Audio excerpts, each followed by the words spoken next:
Que faire des mômes? Que faire des mômes? Que faire des mômes? Que faire des mômes?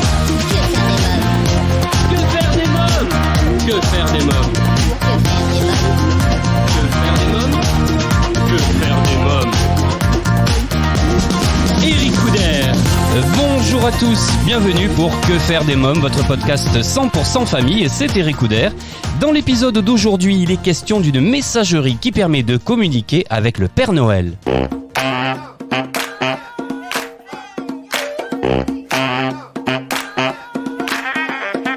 Bonjour Pascal Voya. Bonjour. Alors vous êtes fondateur de Mailo, la première messagerie française pour les enfants de 6 à 14 ans, une messagerie qui permet d'échanger avec le Père Noël.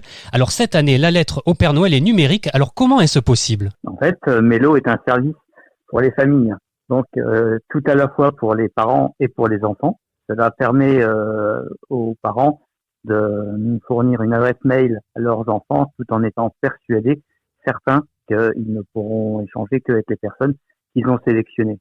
Et donc, dans ce cadre, Mailo a fait un accord avec le Père Noël, puisque Mailo est une interface entre les parents et les enfants pour sécuriser la messagerie.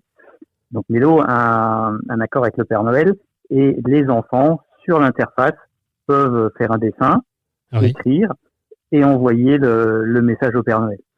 Derrière, le Père Noël, quand il reçoit ce dessin et ce message, il va prendre contact avec les parents et pour s'informer, pour savoir si tout se passe bien et préparer sa réponse. Le Père Noël va recevoir quelques conseils des parents et en fonction de ces conseils, rendra une réponse tout à fait personnalisée à chaque enfant. Donc les enfants peuvent se connecter sur pernoel.mailo.com, hein, c'est ça, hein? Oui, mais pas tout seul. L'important, c'est que le compte Mailo de l'enfant soit créé par les parents, soit sécurisé par l'adresse mail des parents, afin de s'assurer que le service est utilisé en toute sécurité. Alors Pascal Voya, pour voir si j'ai bien compris, prenons l'exemple de ma petite nièce Erika qui a 5 ans. Elle m'a laissé sa liste de cadeaux qu'elle souhaite envoyer au Père Noël. Je vous la lis justement. Cher Papa Noël, je voudrais un balai, une chienne qui marche, un talkie-walkie, une mallette à manicure, du maquillage et un bureau. Je te fais de gros bisous Erika. Alors comment envoyer cette lettre au Père Noël? Et alors donc, il faut que votre petite nièce demande à ses parents d'avoir une adresse mail sur Mailo. Cette adresse mail donc sera créée par les parents et ensuite sur l'interface qu'on appelle le webmail de l'enfant, il y aura un certain nombre de services qui seront spécifiques pour Noël. Donc lorsqu'elle se connectera, elle pourra par exemple avoir un calendrier de l'Avent à partir des images d'Épinal.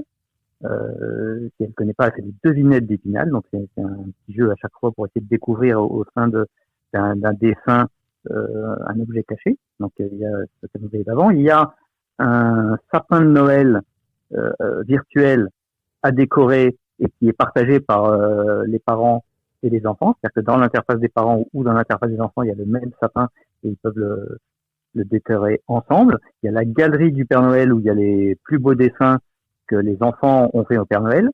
Et il y a cette icône pour écrire au Père Noël. Donc, en se connectant, il y a l'icône et la possibilité de le faire.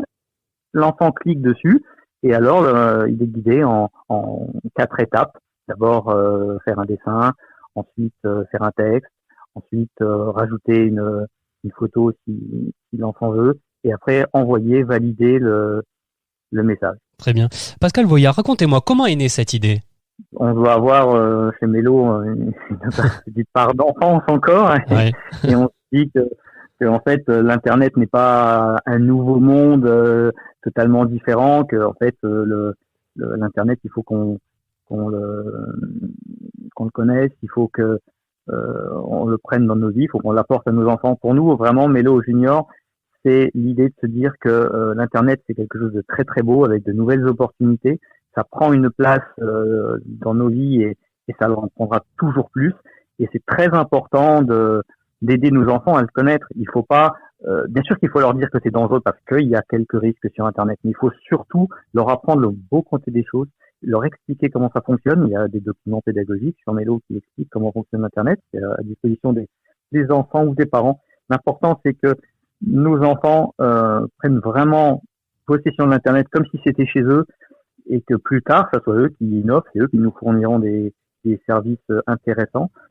Et donc c'est dans ce cadre-là, d'essayer de se dire, le monde de l'enfance, en fait, il faut essayer de le transposer de manière positive sur l'Internet pour que dès le début, leurs premières approches soient positives et pas uniquement leur expliquer que c'est dangereux. Il y a beaucoup de parents qui préfèrent dire non mais ok, mais pas avant 15 ans ou avant 12 ans, avant le collège par exemple, pas d'adresse mail, pas d'internet. Et après, lorsque ça va arriver, et lorsque tout d'un coup l'enfant, parce que à l'école il aura besoin de son adresse mail, on va lui donner, il va être un peu perdu, ça va être tout nouveau, il va vouloir en abuser. Alors que si jamais dès le début on leur explique, on leur montre tous les avantages, eh bien on pense qu'il va sentir chez lui et qu'il fera moins d'erreurs dans son utilisation. Pascal Voya, vous avez déjà fait votre lettre au Père Noël? Oui, non, mais, pas la mienne, mais mes enfants. Ouais. Et il y a une anecdote, la première fois, mon fils m'avait fait une lettre merveilleuse. Donc, on a reçu la lettre. C'était Cher Père Noël, je suis très content que tu as eu ton adresse mail chez Mélo, mais cette année, moi, j'aimerais bien avoir ça et ça. Et puis aussi, il faudrait qu'on ait la fibre. Parce que mon papa, qui a beaucoup travaillé pour ton adresse mail. En tout cas, j'invite tous nos auditeurs qui souhaiteraient en savoir davantage sur Mélo à se rendre sur votre site mélo.com. Merci Pascal Voya, merci beaucoup. Merci à vous. Mes chers auditeurs, voilà une idée bien sympa.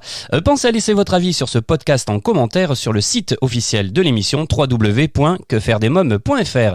À bientôt pour un nouvel épisode de Que faire des mômes. Bye bye.